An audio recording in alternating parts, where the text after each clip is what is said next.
Hey everybody, Brad from Red Pines again. So what I thought we would do now today is we are going to talk and learn how to use a dehydrator.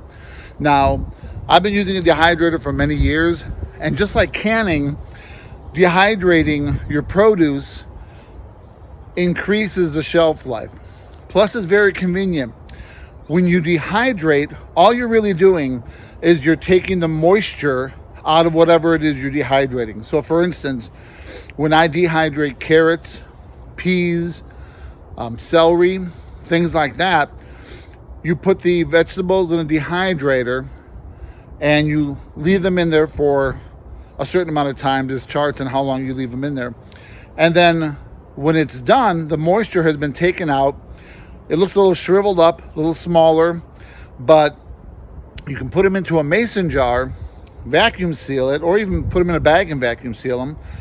And when you're ready to use them, let's say for instance you need carrots, potatoes, whatever, onions in the soup, you can take your dehydrated vegetables, take a handful of them, throw them in the soup, and the water will rehydrate them so they plump back up. And it's a great way to save your produce, and it's also an easy way to make a meal just by tossing them in. You don't have to cut them up and all of that. You already have them on hand.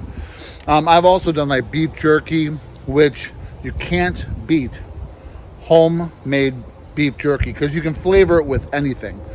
Personally, I like to flavor it with Szechuan or sometimes teriyaki, but amazing. What I'm doing today, I'm doing for the first time. So this video will either be a success or you'll see me fall completely on my face and it will be a total disaster. But what I'm going to do today is I'm going to dehydrate milk. And you can dehydrate milk, and what it will do is it will turn into a very thin flake after about 12 hours of dehydrating. It almost looks like paint chips. And then what you do is you take those, you put them into a blender, you blend it, and you have powdered milk. Now, why do you need that? Anybody out there who's prepping, anybody out there who wants to kind of stock up for the next time the shelves are empty, you think back on this year when COVID hit, farmers lost millions and millions of dollars in produce. The dairy farmers were hit hard, and they had to literally throw away millions of dollars in dairy products, including milk, because they couldn't sell them to the schools, they couldn't sell them to the hotels, the restaurants. So they took a major hit, which is horrible. But what happened was when you went to the store, for a while, there was actually a shortage of milk, at least there was here. And you don't want to be without milk, especially if you have kids, especially if you need milk for recipes. So powdered milk is something you definitely want to have on hand, and you want to stockpile a little bit of that. Now, when I was a kid, I was weaned on powdered milk because it was cheaper than regular milk. And we didn't have a whole lot of money growing up. So you could buy a big box of Carnation instant milk for probably under $1. Now, I showed my daughter at Walmart the other day, a canister about the size of an oatmeal canister was almost $20, and it was just powdered milk. It's insane the way that price has gone up. So I'm going to see how well this works. Now, if this does work, this is going to be a game changer for me, for sure, because I do want to stockpile powdered milk. And if you ever had powdered milk, the taste is so-so. Now, I read and I talked to a couple people where they say doing it this way gives you the taste of real milk. So hopefully when I'm done, they're saying it's equal parts to mix it back up. So if you take a quarter cup of the powdered milk that you made and a quarter cup of water, mix it, they say it tastes just like whole milk. So again, we're going to see how well this works. If it does, I'm going to keep going after it. If it doesn't, you're going to experience that failure with me. Okay, so cross your fingers, and we're going to come back to it later on. I'm going to show you the dehydrator now, and I'm going to put the milk in there, and then I'm going to hit it about 12 hours later tonight. I'll come back out here and I'll see how it's doing, and we'll see what we come up with. Cross your fingers. Okay, so basically what we're going to do is we have these plastic trays that you use for fruit roll-ups, and you just basically put it on the tray itself. Each tray you're supposed to put about a cup of milk. This is a 2-cup measuring cup. So I'm going to put the milk in until it just covers the tray. The other thing I want to mention while I'm doing this is when you do liquids, even if you're doing roll-ups, or in this case milk, and I'm doing this for the first time, you want to make sure that the counter that you have the dehydrator on is level. You want to make sure it's level, and because if it all accumulates to one side, it's not going to dehydrate evenly. And I already put a level on this counter, and it is level. All right, so we have milk in this tray.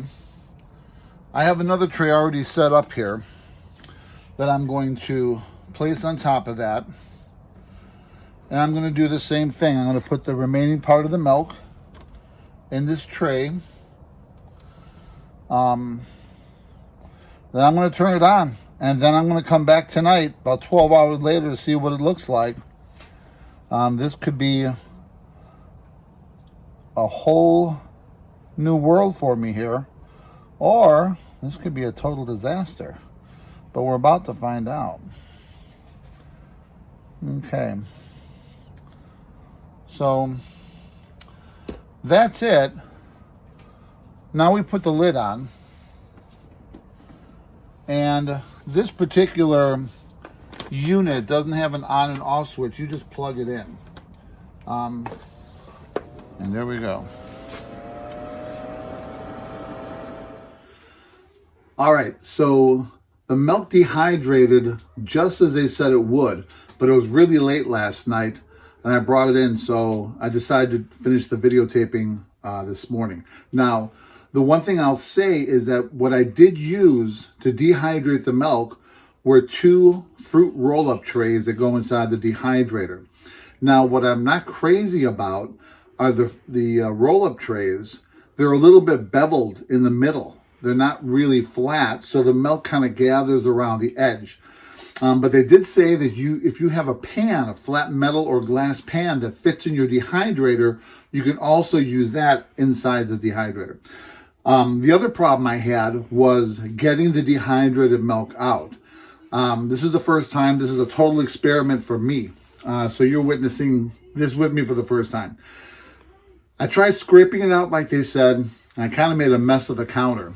It would be a lot easier if you had a large, like a pizza pan, and most pizza pans have the holes on them, so put a piece of maybe parchment paper over it, flip the tray over if you use these roll-up trays, and if you just bend it, kind of like you do with the old-fashioned ice trays, it seemed to come out pretty good that way, and then some of it had to be scraped. But anyways, I only did 2 trays because, again, this was just an experiment, so I want to show you what it looks like when it comes off the tray. It's supposed to come off in chunks like this. Now, my hands are clean, just so you know. It's supposed to come off in chunks, just like they said, like it looks like peeled paint. And that's what it looks like. And this is 2 cups of milk. Okay, so what I'm going to do now is I'm going to put this, I'm going to put some of this in a grinder. And you want to grind this down to a fine powder. And once I get it down to a fine powder, I'm going to make a little glass of it and drink it, see how it is. So I'm going to grind this.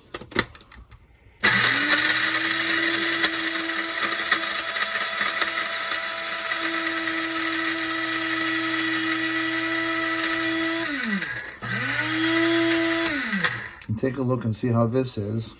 Okay. Take a look there. And this kind of has a nice consistency now. It's a nice powder. In fact, I'll even show you on the teaspoon here. This is about the consistency that you want to get it to. Okay. Now, the other thing is this. Most of your recipes for making it There's so many different ones on the internet. I'm using a basic one of 1 cup of water to a tablespoon of the powdered milk. I'll pour some of this in there. Normally you store this into a jar, but I have a good amount here. Tablespoon, okay. Cup of water. I have a feeling it's gonna really come down to taste. You know, what you like. Do you like a richer milk, thinner milk? I can tell you right now that this consistency is pretty thin. And you are supposed to use cold water. And this does seem to be clumping up a bit. So what I'm going to do, I'm going to grind this down a little bit more. I'm going to add some more in there. And even if it is a little chunky right now, I just want to taste it, just to see what the flavor is like. Even if this is kind of giving me some flashbacks of when I was a kid. So I'm going to be putting about the equivalent of 2 tablespoons in there now. Stir it up. I'm not sure if we're supposed to stir this or blend it. Everybody in their recipe say you can just stir it, but it does seem to be a little grainy. But be that as it may, I'm going to try it. Okay, so here's our cup of milk, and we are now going to try it. So this is either going to be a game changer or it's going to really stink. I'll let you know.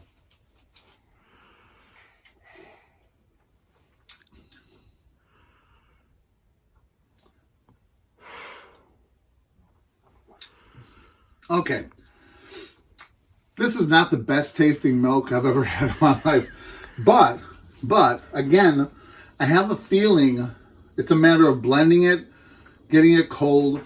What it does taste like is like the powdered milk I had as a kid. I had mentioned before that we didn't have a whole lot of money growing up, so boxed milk, powdered milk was our staple in the house.